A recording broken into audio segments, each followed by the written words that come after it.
Ravi de vous retrouver pour ce nouveau numéro du Dessous des cartes. C'est un pays dont les sous-sols contiennent des trésors. La République démocratique du Congo, ex-Zaïre.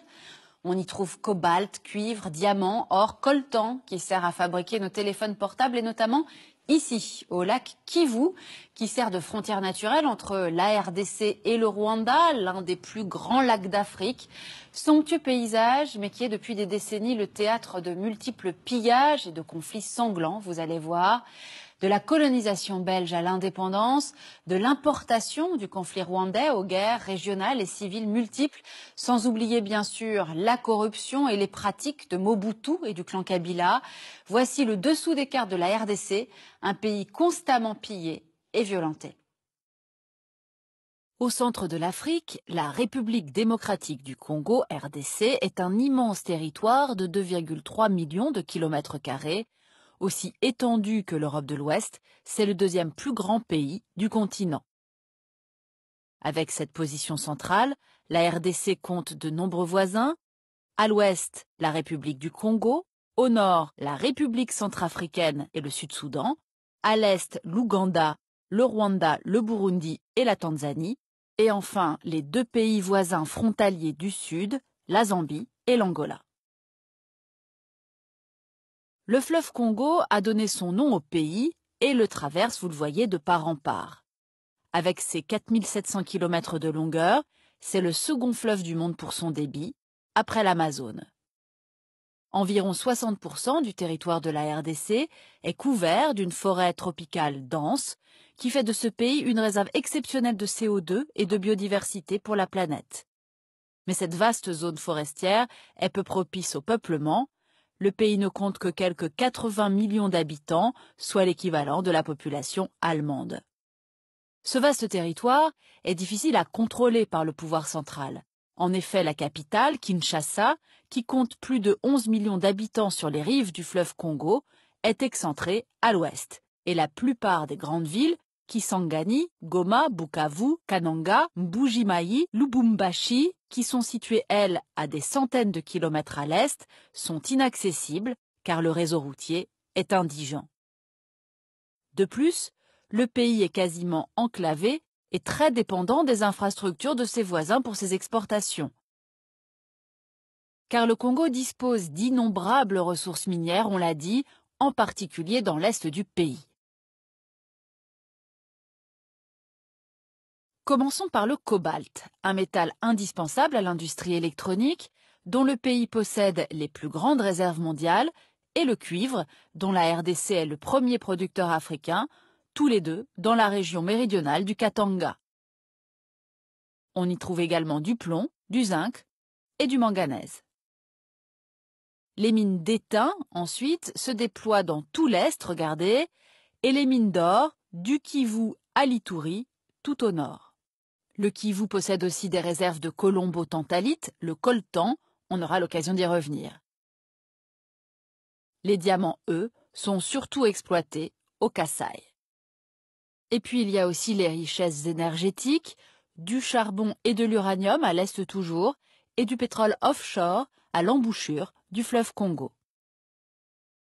Or, toutes ces ressources suscitent des rivalités de pouvoir depuis la naissance du pays jusqu'à aujourd'hui, et c'est ce qu'on va voir maintenant. En février 1885, à la conférence de Berlin, les puissances européennes se partagent l'Afrique. Le roi des Belges, Léopold II, qui a financé l'exploration des rives du Congo, acquiert des droits privés sur un territoire 80 fois grand comme le sien. Il en attribue une partie à des compagnies commerciales et exploite directement le reste. Travail forcé, amputation, villages rasés, tortures et massacres seront le lot quotidien des autochtones. Le bilan de la conquête s'élèverait à plusieurs millions de morts. En 1908, sous la pression de l'opinion internationale scandalisée, le Parlement belge prend le contrôle du Congo qui devient une colonie. L'exploitation industrielle à grande échelle démarre, l'union minière du Haut-Katanga, véritable État dans l'État, contrôle les mines de cuivre. En 1960, le Congo accède à l'indépendance, comme nombre de colonies africaines. Le Premier ministre nationaliste, Patrice Lumumba, défend la souveraineté politique et économique de son pays. Mais la Belgique n'est pas prête à renoncer ni à son influence, ni à ses intérêts économiques. Elle soutient donc la sécession du riche Katanga, puis le coup d'État du colonel Joseph Mobutu, fomenté en pleine guerre froide avec l'aide de la CIA. Démis puis emprisonné, Lumumba est finalement assassiné en janvier 1961. Commence alors le règne de Mobutu Sese Seko sur le pays, plus tard rebaptisé Zaïre. Il va durer 32 ans de prédation et de pouvoir absolu. Les mines sont nationalisées et le père de la nation distribue richesses et prébendes pour asseoir son régime en achetant des loyautés politiques. L'alliance avec la Belgique, la France et les États-Unis, parrains du général dictateur, ne s'achèvera qu'avec la fin de la guerre froide, au début des années 1990.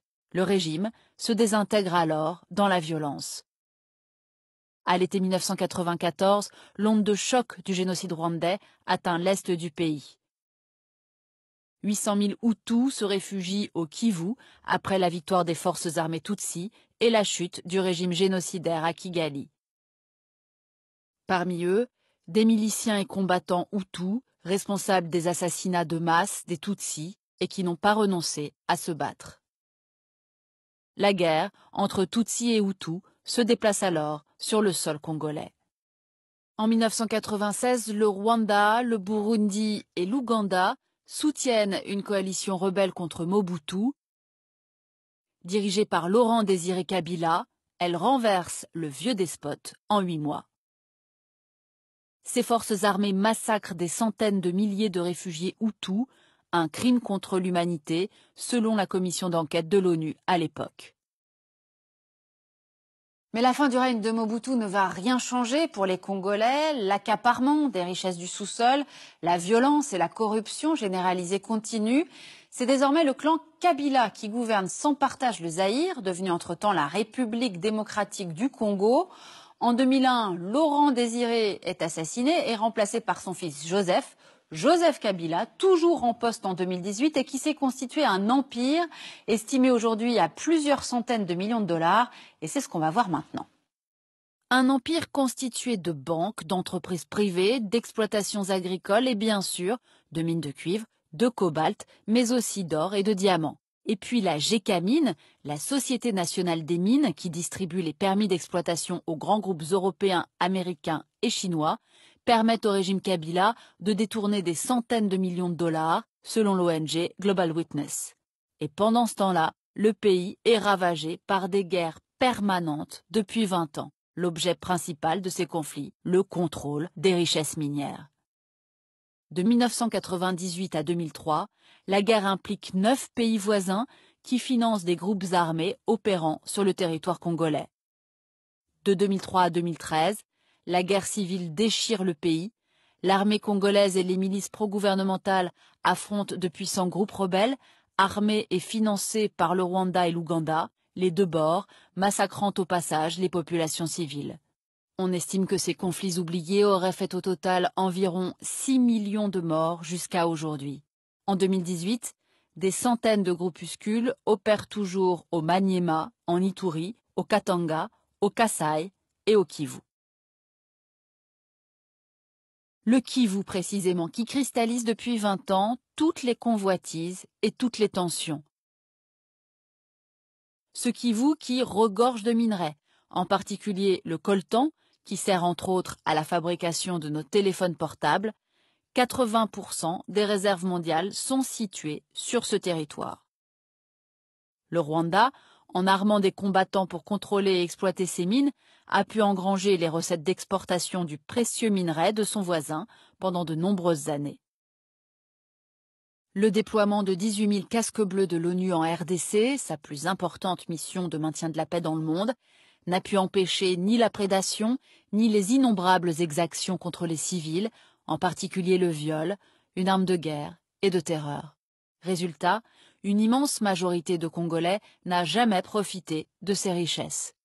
Le pays est tout en bas de l'échelle mondiale pour son indice de développement humain, 176e rang sur 188 en 2016. Pire, La stratégie du chaos a plongé le Congo dans une grave crise humanitaire en 2018. Regardez, voici les régions au sud et l'est menacées par la malnutrition sévère, en particulier celle des enfants. Fuyant les groupes armés, la famine et aussi une nouvelle épidémie d'Ebola, 4,5 millions d'habitants ont quitté leur toit et 800 000 Congolais ont fui vers les pays voisins.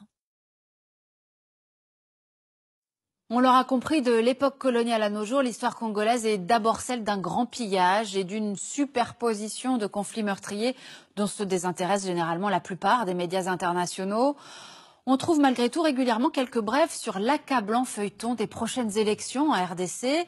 Elles devaient initialement avoir lieu avant la fin 2016, date de la fin du mandat de Joseph Kabila, puis reportée fin 2018. Enfin, signalons quand même la remise du prix Nobel de la paix 2018 à Denis Mukwege, ce médecin congolais qui répare les corps de ces femmes victimes de violences sexuelles dans les conflits de la région. Pour aller plus loin, édité par la revue Cahiers africains, 7 ouvrages qui offrent une sélection de textes scientifiques sur la RDC, mais également sur le Burundi, le Rwanda et l'Ouganda. Ainsi s'achève ce nouveau numéro du Dessous des cartes. Rendez-vous bien sûr la semaine prochaine, même endroit, même heure. Et d'ici là, n'oubliez pas notre site internet arte.tv. À bientôt.